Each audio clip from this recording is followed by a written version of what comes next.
Bienvenidos a Sapere Aude, Atrévete a saber. Una serie de Michael Thallium para todas esas personas curiosas, con ganas de aprender cosas nuevas y a lo mejor otras cosas que no son tan nuevas. Hoy vamos a conversar sobre historia diversa, historia plural. Y para ello contamos con la presencia de Eduardo Manzano.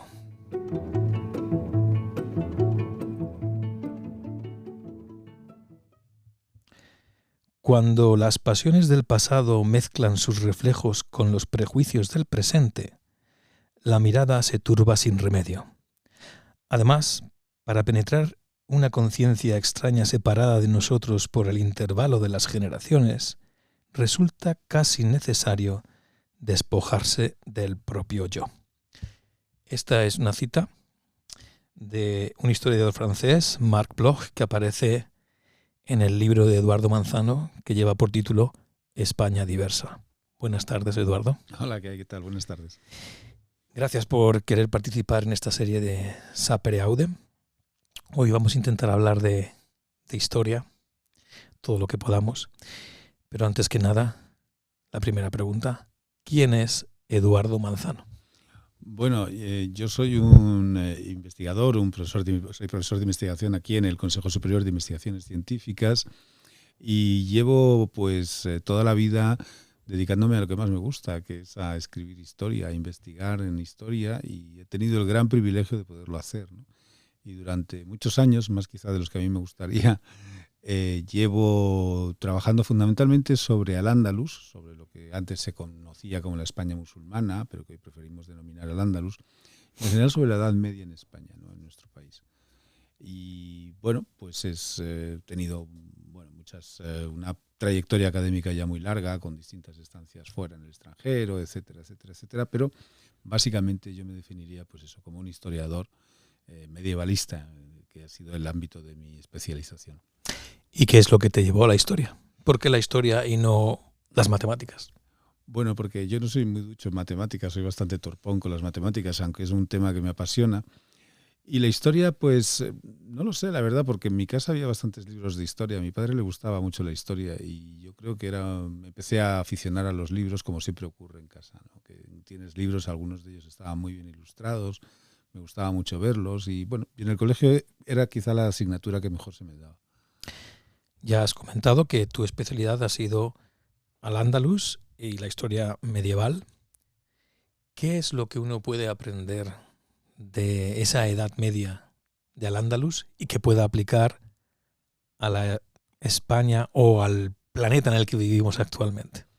Bueno, yo no soy muy partidario de estas ideas de la historia como maestra de la vida y como estas cosas que se dicen a veces de que si conocer la historia no cometes los errores del pasado y estas cosas. Yo no soy en general muy partidario de la historia, de aprenderla para trasladarla de manera automática al presente. Yo creo que la historia lo que sirve es para conocer. La historia sirve para conocer cómo hemos llegado hasta aquí, para conocer los procesos del pasado, para conocer realmente muchas cosas que nos están rodeando, todas las cuales tienen una historia detrás. Y entonces esto es, yo creo, que lo que nos diferencia de las hormigas. Las hormigas posiblemente u otros animales no tienen una conciencia histórica, pero nosotros los humanos sí que la tenemos, ¿no? Sí que podemos descifrar todos los vestigios que nos rodean y todos los cuales tienen detrás de sí un pasado. Y a mí me parece que cuanto más conoces la historia, mayor conciencia crítica desarrollas, ¿no? Porque mayor experiencia, digamos, de quienes te han precedido puedes acumular. Y esto y el tener buena conciencia crítica te hace analizar mejor las cosas del presente y yo creo que te permite también proyectar mejor el futuro. Uh-huh. ¿Crees que conocemos bien la historia? No, se conoce bastante mal. En España particularmente se conoce muy mal. Siento decirlo y no es una cosa, en fin, que me guste demasiado, pero cuando uno escucha cosas que se dicen, escuchas a políticos, escuchas incluso a personas pues con repercusión pública, etcétera, te das cuenta que su conocimiento de la historia generalmente o bien es muy superficial o bien está muy sesgado por una serie de lugares comunes que se han ido transmitiendo a lo largo del tiempo y que nunca se ponen en cuestión. Y entonces esto es una pena porque, bueno, da la casualidad de que España goza con muy buenos historiadores y muy buenas historiadoras.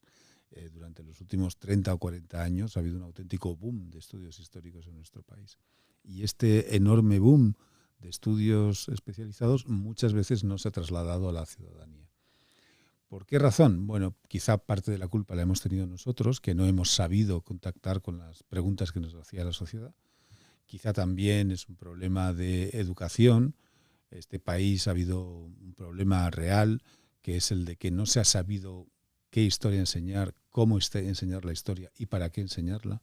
No es un problema de profesorado. Tenemos de nuevo muy buenos profesores, los mejores profesores que ha habido en la historia de España, que enseñan historia, están ahora trabajando. Hay gente espléndida trabajando en institutos, en colegios, etcétera.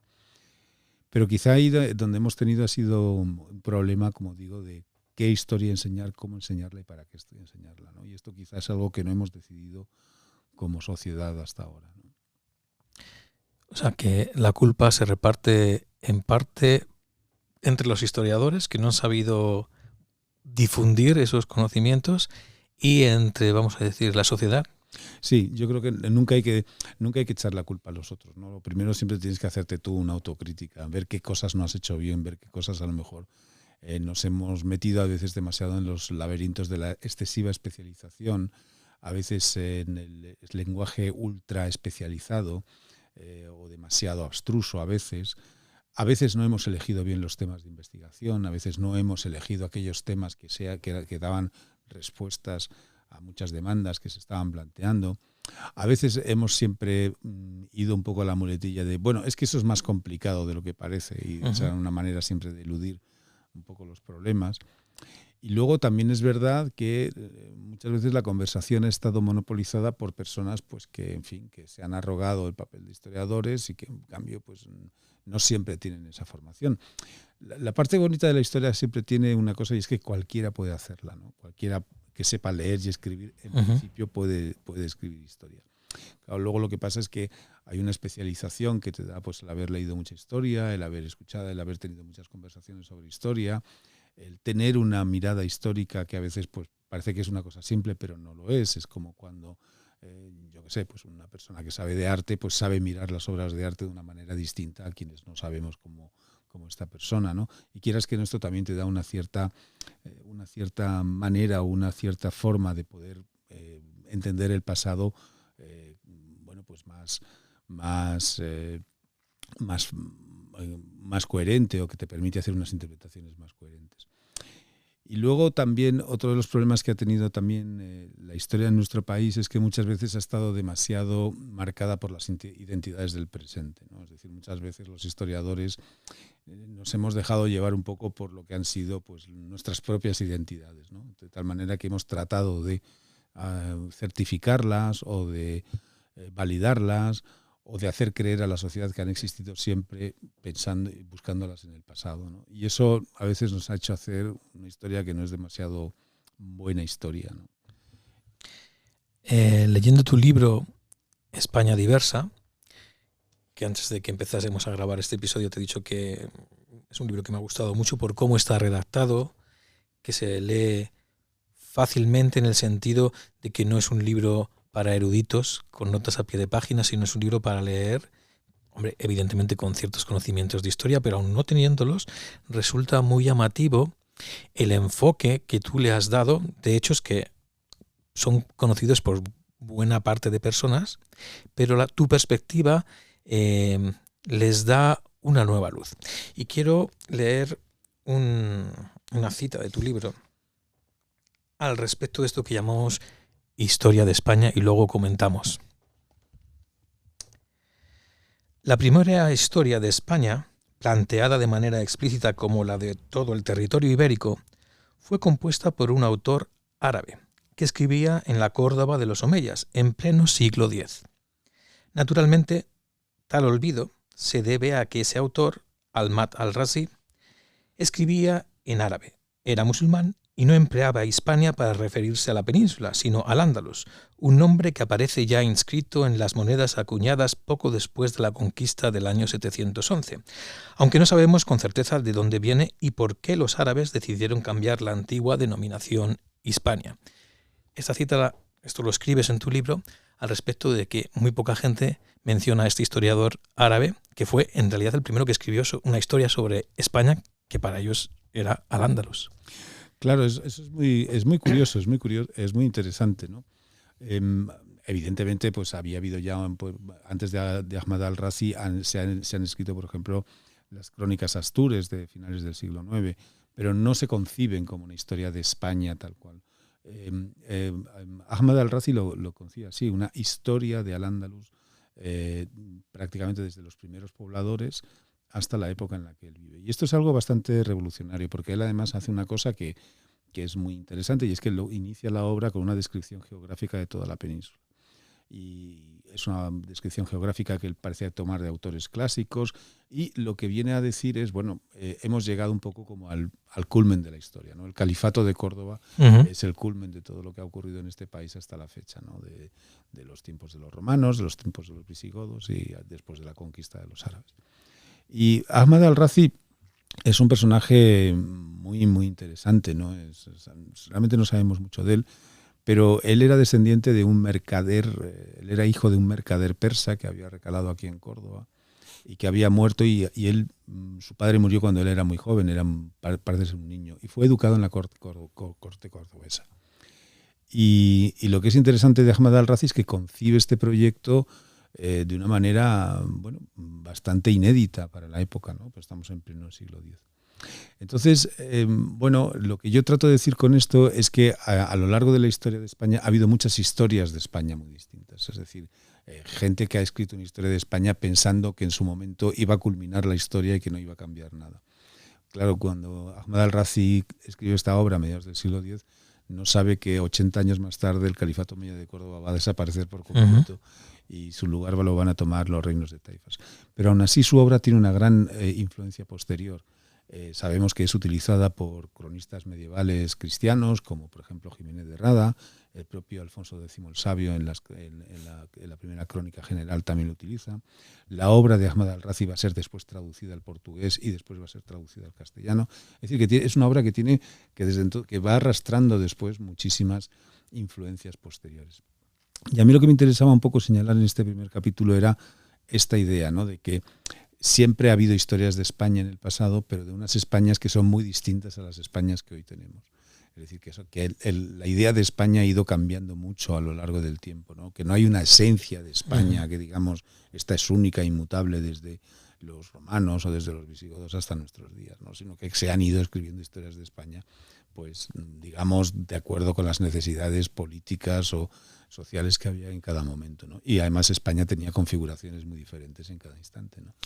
Digamos que tu libro hace un recorrido muy bien documentado, por otra parte, digamos desde la época romana, los visigodos, al Andalus, la España que se llama musulmana, que conocemos como musulmana, luego ya nos adentraremos en qué quiere decir eso de España musulmana, luego la Reconquista, el descubrimiento, si podemos decir descubrimiento de América, luego la Revolución Francesa y todo el siglo XIX hasta llegar al siglo XX. Es decir, abarca, digamos, mínimo 20 siglos de historia.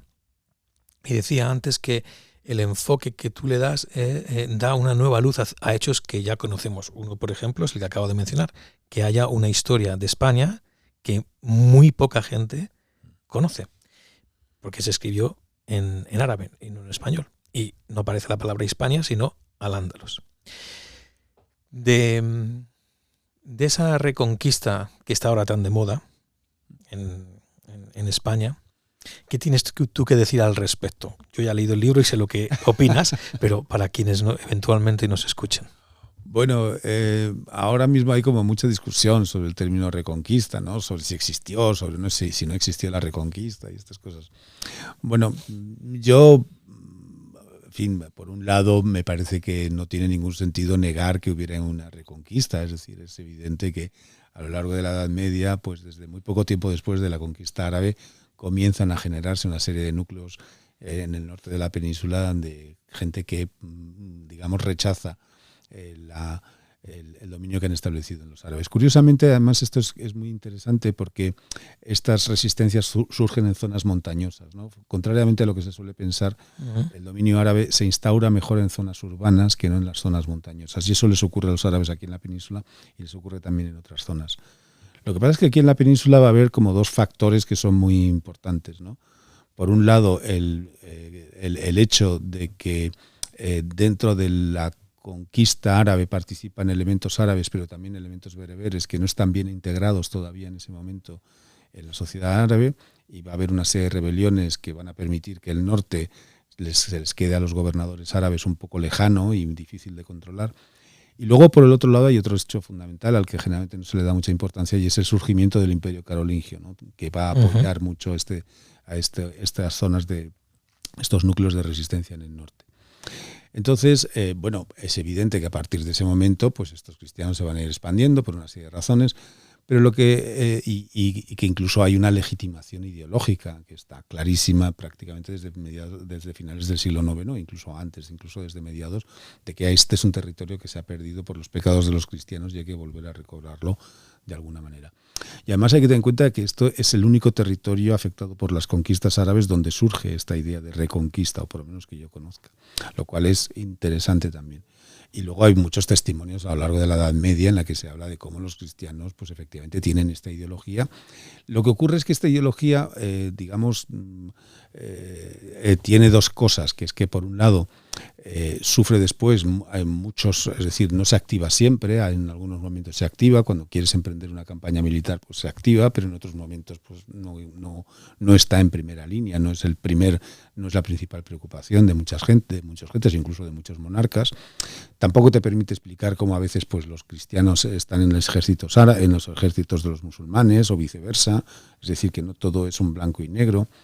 Y luego también hay otro tema que tampoco te permite explicar bien la reconquista, que no te lo permite explicar bien en el término de reconquista, y es el hecho de que muchas veces los cristianos se están apoderando de zonas en territorio andalusí y sin embargo sus ciudades o en sus territorios están llenos de musulmanes y siguen existiendo ahí esas poblaciones. Por lo tanto, no está muy claro muchas veces si reconquista quiere decir, por lo menos a lo largo de la Edad Media, la expulsión de los musulmanes. Parece que no, es decir, Alfonso VIII es un rey que se enfrenta a los musulmanes en la batalla de las Navas de Tolosa y sin embargo está acuñando monedas con caracteres árabes, es decir, por lo tanto no siempre te permite explicar las cosas bien.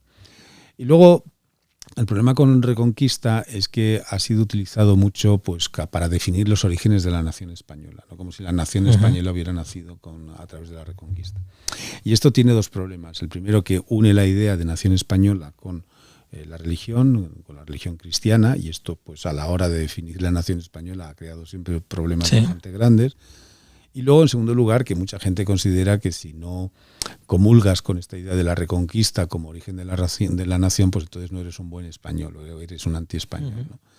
Y esto, pues bueno, pues evidentemente pues una lectura muy, muy sesgada, muy sectaria. Y a mí me parece que la Reconquista, digamos, como elemento cohesionador del país, cuando ya conocemos también esta época, la época medieval, que conocemos ya muchas cosas que antes, hace 100 años o 200 años, no se conocían, pues creo que ya va siendo hora de que, digamos, lo sustituyamos por una manera, por una percepción histórica un poco distinta, ¿no? Podría tener sentido quizá en el siglo XIX, cuando se buscan los orígenes de la nación española o de los orígenes de la nación inglesa o lo que sea, pero claro, ya en el siglo XXI seguir, digamos, recurriendo a Pelayo y todo esto, pues, o al oso de Fabila, famoso, que le mató a Fabila con el oso, pues a mí me parece que no tiene, en fin, no se corresponde realmente con... ¿Y por qué existe esa concepción histórica que viene del siglo XIX? Es decir, que todavía es 200 años más tarde, sigamos con esa concepción histórica de un país que realmente, y tú de ello hablas en el libro, cuando existe, digamos, se suele considerar que Isabel la Católica y Fernando el Católico, digamos que es el origen de España como tal, pero los reyes jamás tuvieron el título de rey de España hasta el siglo XIX. Sí, eso es curioso. Bueno, ¿por qué se utiliza esto de de la Reconquista? Bueno, porque se trata de definir una nación homogénea. Es decir, durante el siglo XIX, incluso antes, lo que se trata es de decir, bueno, esta es una nación homogénea, católica, apostólica, romana, y totalmente, en fin, moldeada por unas ideas, digamos, muy bien establecidas, y por lo tanto la Reconquista es el elemento aglutinador que además nos diferencia del Islam en el norte de África. Entonces, desde ese punto de vista, el relato de la Reconquista es muy certero. Claro, la pregunta está en saber, hoy en día realmente España es este país tan homogéneo como se trataba de describir en el siglo XIX. Pues evidentemente no. Incluso ya en el siglo XIX empezaban a tener problemas, porque claro, todo se decía que procedía de Pelayo, pero claro, estaban también los condados catalanes que habían surgido también en esa misma época. Estaba también el tema de del hecho de que los vascos nunca habían sufrido, digamos, la conquista árabe, o al menos ellos así lo pretendían. En fin, entonces, quiero decir, al final lo que buscan siempre los mitos fundacionales de la nación es tratar de tratar de definir una nación homogénea, donde todos somos, digamos, estamos todos cortados por el mismo patrón. Y claro, el problema es que no se puede definir eso hoy en día, es imposible, ni tampoco, como te digo, tampoco en el siglo XIX, porque siempre se te escapa por algún lado, ¿no? Entonces, bueno, cuando luego miras realmente las fuentes y miras las cosas, pues claro, esto es mucho más complejo, como decimos siempre los historiadores, ¿no? Y entonces te das cuenta, pues eso, pues que los reyes católicos, siempre se ha hablado que si es la unidad política de España, la primera unidad de España, etcétera. O bueno, la segunda después de lo de los visigodos y tal, y que los reyes católicos terminan la conquista árabe y vuelven un poco al ideal del antiguo reino visigodo. Claro, luego pues evidentemente pues los reyes católicos no hacen una unidad política, es una unidad dinástica, se sigue manteniendo este sistema de monarquía compuesta, donde hay instituciones, lenguas diversas, y bueno, te das cuenta de que todo esto son en realidad mitos fundacionales que a mucha gente le vienen muy bien, pero que no se corresponden con lo que sabemos hoy en día del pasado de este país, ¿no?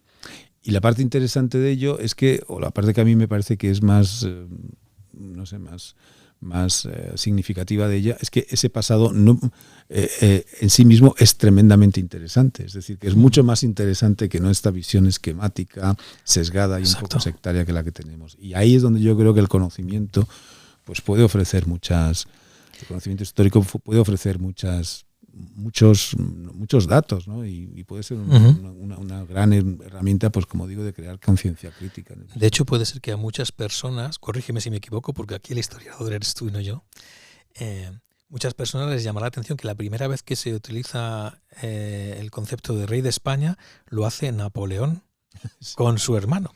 O sea, ni siquiera era un rey, digamos, que viniese ni de los Habsburgo ni de los Borbones, sino Napoleón, que quiere colocar a su hermano como rey en España y le da el título de rey de España. Sí. Es curioso, parece ser que los reyes católicos se consideró la posibilidad de titularse reyes de España, incluso evidentemente en la correspondencia con el exterior la gente de fuera les consideraba reyes de las Españas, pero por alguna razón decidieron, no sabemos muy bien por qué razón, decidieron no adoptar el título. Y de esta manera la monarquía española se configuró de esta manera tan bonita, ¿no? Que es rey de Castilla, rey de León, conde de Barcelona, rey de Aragón, etcétera. Y todo esto, que es la titulatura que sigue el monarca actual, la sigue teniendo. Es decir, Felipe VI podría mañana titularse, rey de Murcia, porque realmente el reino de Murcia se fue incorporando a los dominios, en este caso castellanos, ¿no?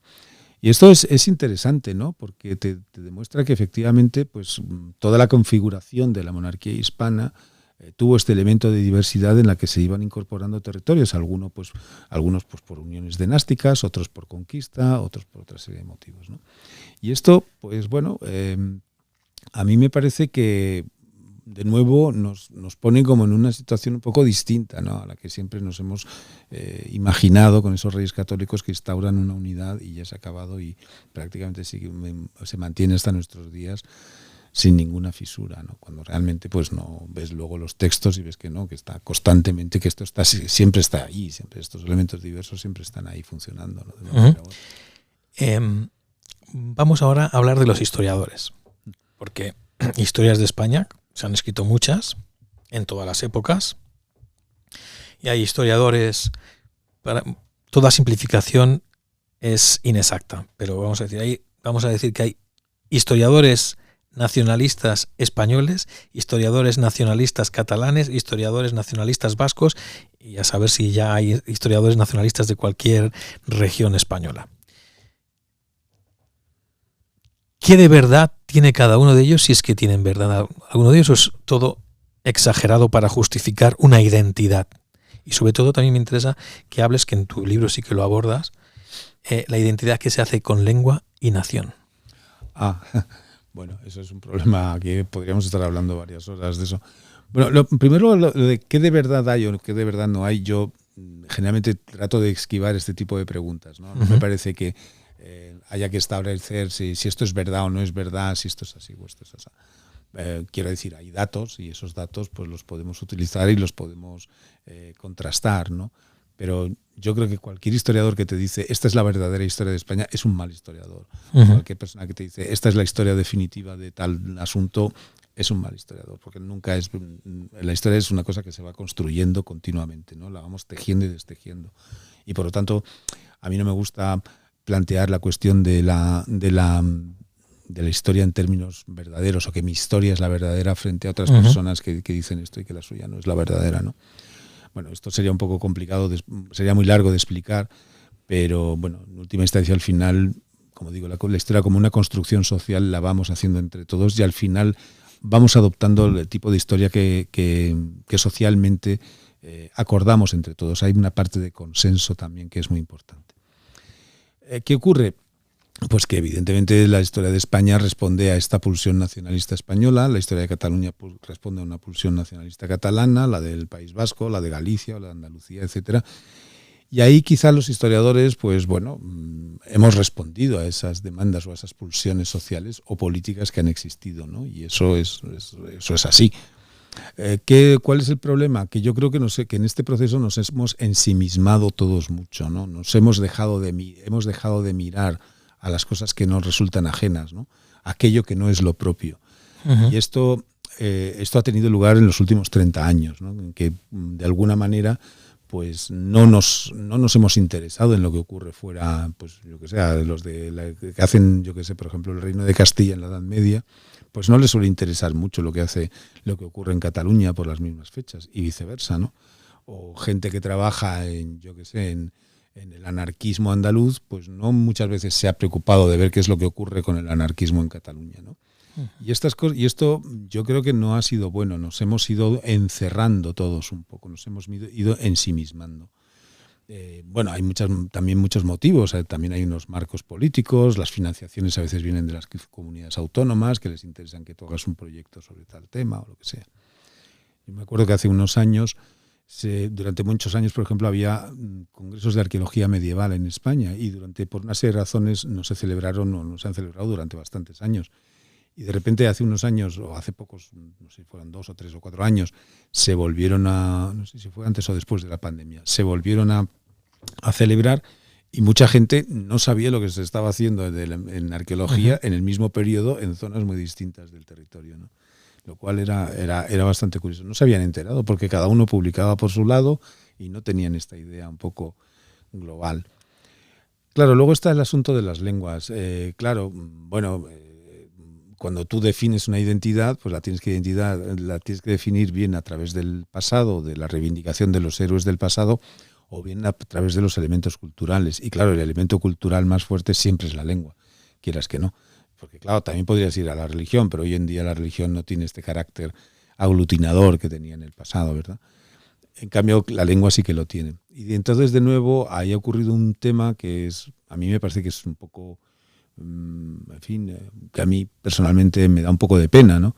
Y es que la lengua haya sido como elemento de una identidad propia y excluyente de las restantes, cuando a mí me parece que la riqueza de las lenguas, que es lo importante en un país, y la necesidad de preservarlas y de tener un compromiso un consenso social que establezca que las lenguas tienen que ser mantenidas en los territorios donde se hablan y que es una parte más de la riqueza cultural de este país, pues me parece que esto debería ser algo asumido por todo el mundo, ¿no? Y en cambio hemos visto que no, que se ha ido, se ha ido perdiendo hasta el extremo de que mucha gente abomina del hecho de que alguien se ponga a hablar en catalán en su presencia, o que un político realice declaraciones en catalán, o que una persona, pues yo qué sé, utilice el euskera, pues porque su lengua es euskalduna y utiliza su lengua, ¿no? Y en lugar de nuevo, ¿no?, de recurrir al conocimiento de estas lenguas, de sus tradiciones literarias, de por qué se siguen hablando hoy en día, etcétera, pues se ha quedado todo reducido a una especie de no sé, una especie de identidad propia, ¿no? Un excesivo patrimonialismo y un excesivo desprecio hacia lo que no es lo propio, que creo que nos ha empobrecido a todos mucho, ¿no? A mí me gustaría mucho que los niños en Cádiz pues tuvieran unos pequeños rudimientos, no te digo que aprendieran euskera, pero sería interesante que aprendieran qué consiste esa lengua tan rara que habla esta gente en el norte, ¿no? Y que es una lengua, a mí me parece que fascinante, como pocas lenguas, ¿no? Y la tienes aquí. Pero bueno, hay mucha gente que sigue considerando que, bueno, que el ideal sería que se hablara una única lengua aquí, que fuera el castellano, ¿no? Y de hecho, ahora que hablas de esto del castellano, saltamos históricamente, hasta ahora hemos estado hablando más quizás de la Edad Media y al Andaluz, cuando llega la época del descubrimiento de las Américas, y que allí se produce una mezcla que tú abordas en el libro, creo que de una forma muy inteligente, porque quien lo lea se va a dar cuenta de que en América había tal diversidad que ahora decimos que si hay mucha diversidad, que si hay mucha mezcla. Entonces sí que había mezcla, yo creo. Claro. Es decir, es que este es uno de los temas que a mí, escribiendo este libro, más me han llamado la atención, ¿no? Porque claro, yo venía un poco de toda esta cosa de lo que es el shock de la conquista árabe en España. Sí. Y me ha llamado mucho la atención de que hay muchos aspectos de la conquista castellana en América que se parecen mucho a la conquista árabe, ¿no? Este intento de este intento de extender la cristianización y de extender la hispanización de estas sociedades. Y claro, el resultado en una zona tan increíblemente grande como es el continente americano, pues es muy, muy, muy distinto, ¿no? Dependiendo de las zonas, dependiendo de una enorme cantidad de factores, ¿no? Entonces, lo que es curioso es que España no consigue, el Imperio Español no consigue crear en América una sociedad homogénea, ¿no?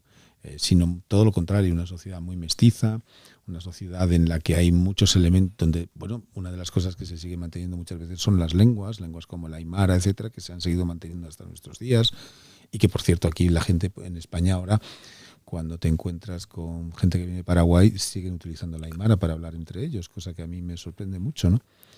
Y lo cual quiere decir que ese proyecto de hispanización, que tenía muchas contradicciones, pues no acabó prevaleciendo. De hecho, buena parte de la hispanización después, en el sentido de adopción de la lengua castellana, tiene lugar después con la extensión de los sistemas educativos ya en época de las repúblicas independientes, ¿no? Entonces, bueno, lo que es interesantísimo es conocer esas culturas previas que existen en América antes de la llegada de los españoles y cómo cambian como resultado de la llegada de los españoles, ¿no? Entonces, claro, últimamente estamos teniendo estas visiones un tanto idílicas del Imperio Español que a mí me producen un cierto sonrojo, ¿no? Porque me vuelven un poco a los tiempos, a los años 40 o 50, ¿no? Y no me explico por qué hay que reivindicarlas, ¿no?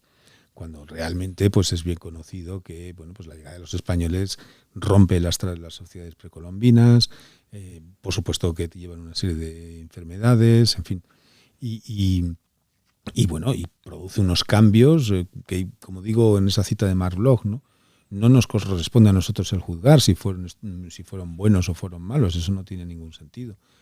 Pero sí que nos corresponde el conocerlos bien, ¿no? Sí que corresponde saber cómo esas sociedades se han ido configurando. Porque si no, uno de los problemas que con estas visiones de la conquista española tan absolutamente edulcoradas, uno de los problemas que vamos a tener es que no vamos a sabernos relacionar con nuestros, con las personas de Hispanoamérica o Latinoamérica, como se quiera llamar, que da lo mismo. vamos a seguir manteniendo esa especie de arrogancia colonial Ujú. en la que vamos a decir qué bueno, qué suerte tuvisteis, que fuisteis descubiertos por nosotros y estas cosas. Y a mí me parece que eso no tiene ni mucho sentido, ¿no? No me parece una manera de poder abordar las relaciones en un siglo como el XXI, ¿no? Que deberían estar basadas por un respeto, comprensión recíprocas, etcétera, ¿no? Ujú. ¿Cómo investiga un historiador en el siglo XXI? Bueno, esa es una muy buena pregunta. Pues movilizando el mayor número posible de datos del mayor número de fuentes posibles.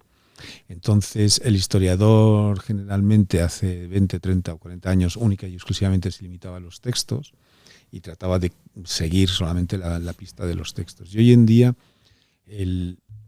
está comprobado que es posible aunar muchas fuentes muy distintas, desde las fuentes artísticas, visuales, por supuesto las literarias, hasta cualquier elemento de la cultura material, cosas que ves en los museos que te dan muchísimas ideas para, por ejemplo, ver circulaciones de objetos, circulaciones de bienes, circulaciones de productos, y pasando, por supuesto, también por la arqueología, que de repente te empieza a ofrecer una enorme cantidad de información, no solamente para la época prehistórica, romana, sino también para la época medieval e incluso para la época moderna.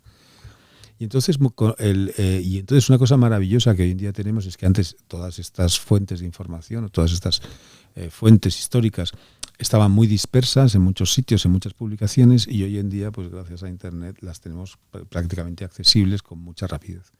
Entonces, realmente esta es otra de las cosas interesantes, ¿no? El conocimiento histórico hoy en día está avanzando a una velocidad vertiginosa, ¿no? Porque podemos incorporar muchos aspectos que antes estaban totalmente separados, ¿no? Que antes estaban, muy, muy compartimentados. Tenías que ir a una biblioteca especializada en arte para poder consultar un determinado tipo de obras. Bueno, hoy en día ya esto no tiene sentido, ¿no?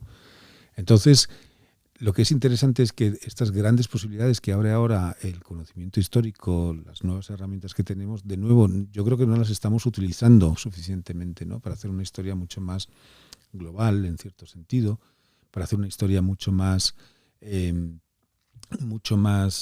integrada, para conseguir que, como decía Roberto Sabatino López, pues pongamos en el caldero pues cerámicas, pinturas, textos, lo pongamos todo junto, pongámoslo a fuego lento y empecemos a removerlo y vamos a ver qué tipo de cosa nos sale del caldero, ¿no? Pues, y yo creo que esto hoy en día es posible. Y esto es fantástico, ¿no? Es un momento maravilloso, porque es que haces cualquier búsqueda en Internet y es que tienes una enorme cantidad de temas que resulta que siempre o casi siempre ha habido alguien que ya los ha trabajado. Y eso, pues, es un placer enorme. A mí es una de las grandes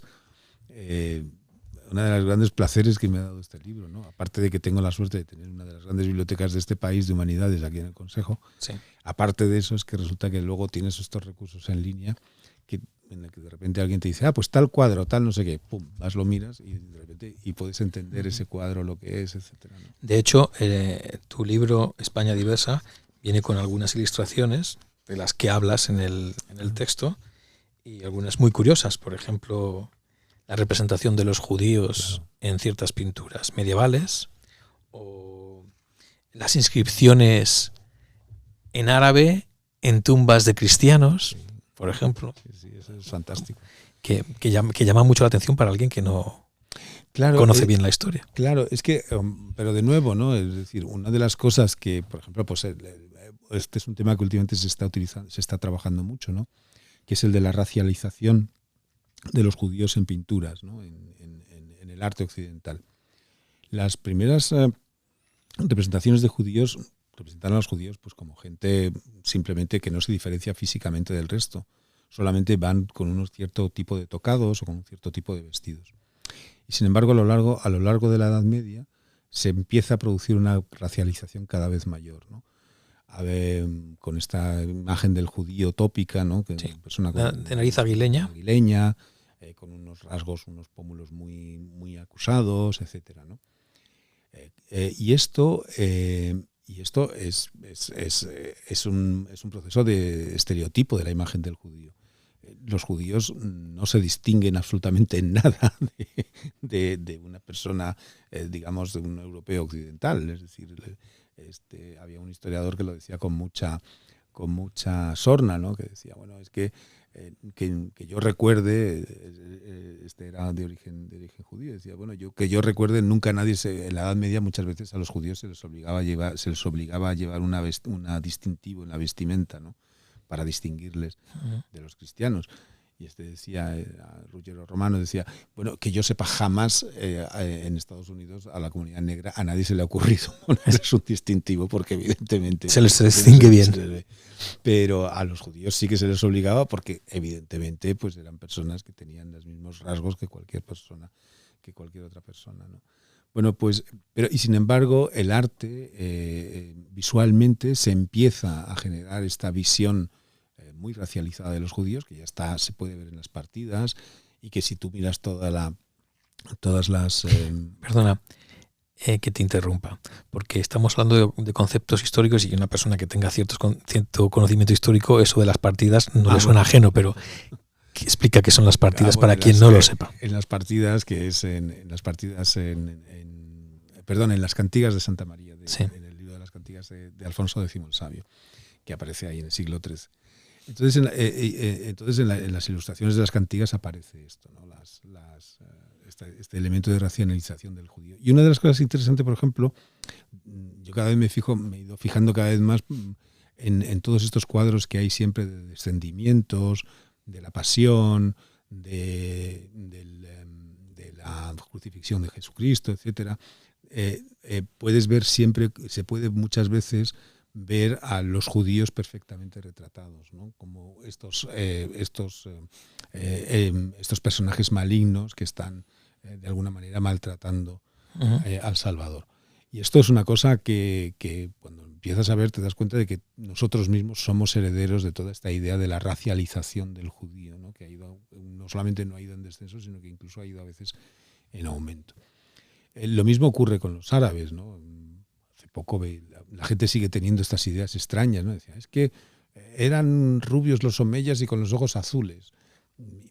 Esta gente piensa que los árabes, que piensan que son los árabes, es decir, que son gente que tienen, no sé, como otra manera totalmente distinta, que les pueden distinguir. Pues a veces son personas que tienen unos tonos de piel distintos, pero otras veces pues son personas que son totalmente indistinguibles de una persona de estas latitudes, ¿no? Por lo tanto, todos estos elementos de racialización que están ya presentes en las representaciones, ¿no?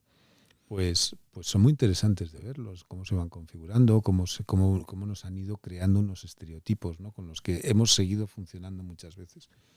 Y de nuevo, la España diversa te permite ver que esos son construcciones históricas, construcciones culturales, y que no están basadas muchas veces en elementos, digamos, reales, ¿no? Sino que son estereotipos culturales que se van transmitiendo, ¿no? Una compañera tuya del CSIC, Mercedes García Arenal, que estuvo hace poco también aquí en Sapere Aude, al respecto de esto que estás diciendo, no estaba muy segura, de hecho pensaba que no, de si los historiadores, al, digamos, revelar la historia o difundir la historia, eso hiciese cambiar las ideas y la ideología de las personas. De hecho, ella se mostraba bastante escéptica, diciendo que eso no iba a cambiar a las personas. Sí, yo creo que tiene razón Mercedes. Es decir, yo creo que, contrariamente a lo que pensamos, no es la historia lo que conforma las identidades, sino que son las identidades lo que conforman la mirada sobre la historia, ¿no? Entonces, si tú tienes una determinada identidad, yo te puedo traer aquí una enciclopedia entera que la vas a seguir manteniendo porque te parece que es lo correcto, porque te conviene o porque te sientes más a gusto con ella, etcétera. Sin embargo, yo sí que creo que nuestra labor es hacerlo. Es decir, no sé si al final se va a convencer a alguien, no se va a convencer a nadie, si nadie quiere ser convencido o lo que sea. Y es muy probable, ¿no? Yo creo, ahí estoy de acuerdo con Mercedes, pero tenemos que seguir haciéndolo, porque es nuestro compromiso. Es decir, tenemos que tratar de dar la idea de que realmente la historia que tenemos detrás merece ser comprendida, merece ser conocida, ¿no? y que nosotros hemos hecho nuestra parte, es decir, hemos trabajado mucho. La gente posiblemente no es consciente de mis colegas que trabajan en universidades, en el consejo, la enorme cantidad de esfuerzos, tiempo y energías que dedican a esto, ¿no? No, la gente no se lo puede ni imaginar. Es decir, gente que trabaja 7 días a la semana, 8 días, 8, 9 o 10, muchas veces sin verano, sin vacaciones y sin nada. Bueno, pues todo esto merece la pena que sea conocido. Que luego la gente no lo quiera escuchar, bueno, que luego la gente no vaya a cambiar sus ideas. Bueno, yo creo que poco a poco se va consiguiendo, pero es verdad que nos va a costar mucho. Permíteme que lea el último párrafo de tu libro, que es una conclusión que en absoluto estropea el contenido del libro, pero que me parece muy interesante. Y dices lo siguiente: aunque estoy lejos de creer en esas definiciones que hablan de la historia como maestra de la vida, sí que hay una lección muy rotunda que puede extraerse de esta y de otras historias de España que han precedido a la que el lector está a punto de concluir. Sus autores siempre pensaron que el presente en el que vivían sería inmutable, pues el pasado culminaba felizmente en su tiempo. En todos los casos, sin embargo, esa percepción siempre ha acabado revelándose como equivocada. El futuro es simplemente impredecible. El presente se ve siempre afectado por cambios de los que solo somos conscientes a medida que transcurre el tiempo. No sabemos cómo se desarrolla la diversidad social que hoy existe en España. Puede abocar a pavorosos conflictos o bien puede ser reconducida creativamente a favor de un horizonte de progreso y solidaridad. La respuesta a este dilema no la tiene ningún ancestro desde su tumba. Reside única y exclusivamente en nosotros. Hablando del presente, eso que reside en nosotros, un historiador que siempre, digamos, su material de trabajo es el pasado, ¿cómo ve el presente? Bueno, pues tal y como lo reflejo ahí en eso, es decir, como un presente lleno de oportunidades enormes, es decir, yo una de las cosas que trato de mostrar en este libro es la excepcionalidad del momento en el que vivimos. No hay ningún precedente histórico, en ningún momento que pueda ser ni siquiera similar o cercano, o, en fin, en nada que se le parezca a la época que estamos viviendo, en todo tipo de términos. Por eso a mí me molesta tanto cuando la gente trata de recurrir al pasado para decir, miren, es que tenemos que volver a la España de los Reyes Católicos o a la de Felipe II o intentar volver a los tiempos de Al-Ándalus o lo que sea, ¿no? Es una cosa que la verdad es que me revienta, porque me parece que es no entender absolutamente nada, no entender ni la historia ni el momento en el que vives. Entonces esta excepcionalidad de este momento, ¿no? Este momento tan pocos momentos en los que, por ejemplo, pues sin ir más lejos, la violencia en este país ha quedado prácticamente erradicada y había sido un elemento constitutivo de este país desde la Guerra de la Independencia, es decir, el siglo XIX es violentísimo en España. Exacto, con guerras civiles, que todo el mundo piensa que solamente hubo en el siglo XX, pero ha habido más guerras civiles a lo largo del siglo XIX. Muchas guerras civiles, el siglo XX, toda la primera mitad del siglo XX es de una violencia brutal, el franquismo sigue siendo brutalmente violento hasta el final. Luego incluso en la época democrática hemos tenido el problema del terrorismo, etcétera, ¿no? Entonces, este momento en el que estamos desprovisto de violencia política es algo que no es lo normal. No es lo normal que haya un Estado con un sistema de bienestar, con un sistema de bienestar social, un estado de bienestar. Esto no está garantizado ni mucho menos. Por supuesto, no hablamos ni del progreso económico, tecnológico, etcétera. Entonces, todas las enormes posibilidades, todas las enormes oportunidades que se abren en esto, ¿no? En un país como España, que conoce lo que debería conocer mejor su diversidad en el pasado, ¿no? Creo que nos sitúa en una excelente posición para poder manejar o gestionar la diversidad mejor que otros países que están teniendo muchos más problemas porque tienen una identidad más claramente definida, etcétera. Y entonces yo, bueno, en ese sentido yo soy optimista. Yo creo que este país, después de estas épocas un poco emotivas que hemos pasado, con un exceso de subjetivismo, etcétera, yo creo que al final esta comprensión racional del pasado, esta ambición, digamos, desapasionada del pasado, esta ambición en la que el pasado es un objeto de conocimiento que te permite entender cosas que son distintas a las tuyas, pero sobre todo te permite respetarlas y entenderlas, que me parece que eso es fundamental, pues creo que al final se acabará imponiendo. Y creo que en este sentido España, esto lo hablaba el otro día con un colega historiador, ¿no? Con Sig Nicolás Esma, y estábamos de acuerdo, ¿no? España, siempre hemos buscado los ejemplos fuera y posiblemente España sea el ejemplo en muchos aspectos, ¿no? Y eso hace que el futuro sea muy interesante. Es verdad que todo se puede ir al garete con una facilidad pasmosa, como estamos viendo en muchos casos, y como, en fin, puede ocurrir, ¿no? Por una serie de circunstancias que se van concatenando y se entra en una espiral que no tienes control sobre ella. Pero creo que en el futuro, yo soy, personalmente, me inclino más por la posibilidad de que seamos capaces de asumir creativamente la diversidad de este país, de respetarla, sobre todo, que eso es muy importante, respetarla, ¿no? Que esto es algo que para mí es fundamental. Es casi el motivo por el que he escrito este libro, ¿no? Yo tengo que decir, ya lo he dicho al principio, que es un libro que he leído con mucho interés, pero sobre todo porque me ha dado un enfoque nuevo, y es un libro que yo recomiendo que cualquier persona que tenga un mínimo, ya no digo un interés, sino un mínimo interés por conocer aspectos nuevos de la historia, en este caso de España, aunque también abordas a América Latina,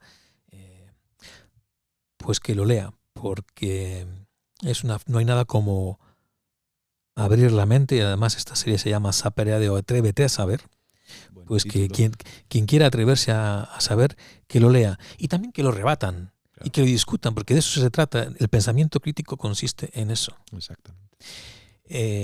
Todo tiene un final y lamentablemente tenemos que terminar.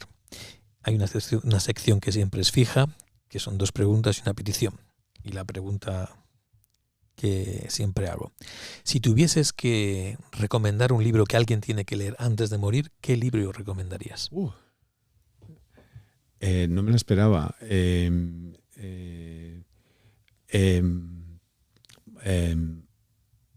Bueno, Vida y Destino de Vasily Grossman. Vida y Destino. De Vasily Grossman, si no recuerdo mal, ese es el título. Vida y Destino es este escritor de la época soviética, de la época de Stalin. Y creo que es uno de los grandes libros. Yo tengo que confesarte que tengo un problema, porque claro, este es el capítulo 65º, es decir, 65 capítulos llevamos. Y cada persona recomienda unos libros. Y todos y cada uno de los libros que me recomiendan me los leo. De hecho, yo leí el tuyo porque me lo recomendó Mercedes García Arenal. Entonces, me vas a hacer leer este libro también. Es que este es para mí es una de las grandes novelas de la literatura universal. Bueno, no solamente por su belleza, por sus maravillosos personajes, sino también por cómo describe toda la época. Vasily Grossman, sí, es la época del stalinismo, ¿no? en la Unión Soviética. Pues apuntado. Es impresionante. Apuntado queda. Te pone la carne de gallina. Y lo mismo aplicado a la música, es decir, una música que toda persona debiera escuchar antes de morir, ¿qué música dirías? También tengo que decir que en tu libro aparece alguna anotación musicológica. Sí. De hecho tengo una playlist por ahí sobre música de la España diversa. Bueno, yo ahí voy a ser un poco exquisito. Es que hay un músico al que admiro mucho, que es Brian Eno. Ajá. Luego te cuento una anécdota al respecto de Brian Eno. Pues yo soy un gran fan suyo. No de estas cosas que hace de música ambiental, me gustan las primeras, pero me gusta sobre todo la época en la que él se va de Roxy Music, deja a Brian Ferry, con el que tenía ahí algunos problemillas, y entonces saca unas 2 o 3 discos en solitario, y a mí me parece que son unos discos maravillosos, y los sigo escuchando después de tantísimos años y me siguen gustando. Pues la anécdota que tengo con Brian Eno es de hace 25 años hará, y fue en la isla de Lanzarote, al respecto de esto de la música ambiental, porque organizó un concierto en el cráter de un volcán, concretamente el cráter del volcán El Cuervo, en la isla de Lanzarote, y colocó una especie de burbujas lumínicas, y el sonido estaba colocado de tal forma que uno no podía ver de qué parte del cráter salía. Y no recuerdo exactamente ahora, porque ya la memoria a uno le falla, pero no seríamos más de 80 personas los que estábamos dentro del cráter escuchando esa música de Brian Eno. Esto fue en el año 2000, creo, en el año 1999. Y eso no lo olvidarás nunca, claro. Obviamente no, porque es un privilegio estar dentro de un cráter escuchando una música que no sabes de dónde viene. Tumbados en la lava. En la lava. ¿Y él estaba allí? Sí, sí, sí. Caray, qué privilegio. Fue una experiencia muy interesante. Impresionante, ¿no? Y ahora ya la petición que hago a todas las personas. Imagina, tú que eres historiador y que te dedicas a leer, principalmente porque no había registro sonoro muchas veces, textos de hace 1000 años, incluso más, o de 500 años, en latín o en árabe o en español o a saber en qué idioma. Imagínate que dentro de 500 años o de 1000 años hay un historiador que tiene la oportunidad de escuchar tu voz hoy en mayo de 2024. ¿Qué te gustaría dejar dicho? Bueno, seguro que realmente nada. Yo soy un poco nihilista para estas cosas. Creo que pasamos por aquí y no debemos pensar, debemos pensar evidentemente en nuestros hijos y poco más, y cuidarles y darles un futuro mejor posible para ellos, ¿no? Pero me resulta imposible pensar en la configuración del mundo no ya en 1000 años, ni siquiera en 100. No tengo ni la más remota idea de cuál podrá ser. Pero lo que sí que tengo claro es que las cosas serán muy diferentes a como son ahora. El único problema quizás es que hay algunos elementos en el horizonte que no son muy que no invitan mucho al optimismo, ¿no? Pero de nuevo, yo sigo creyendo que el cambio tecnológico es importante, que la tecnología nos va a permitir quizás ser mejores, que al final yo sigo teniendo una gran confianza en el ser humano y creo que en última instancia se rebelará contra todas estas amenazas que se ciernen sobre la especie en este momento, ¿no? Y que posiblemente esa sociedad dentro de 200 o 300 años seguro que, no sé si será mejor o peor, pero será distinta, eso sin la más mínima duda. Y eso de nuevo te relaja mucho, porque no tenemos que mantener ninguna esencia para el futuro. José Eduardo, muchas gracias por haber participado en Sapere Aude, te lo agradezco. Y nada, seguiremos indagando en la historia, compartiendo y sobre todo ejercitando eso que está poco usado, que es el pensamiento crítico. Muchas gracias. Gracias.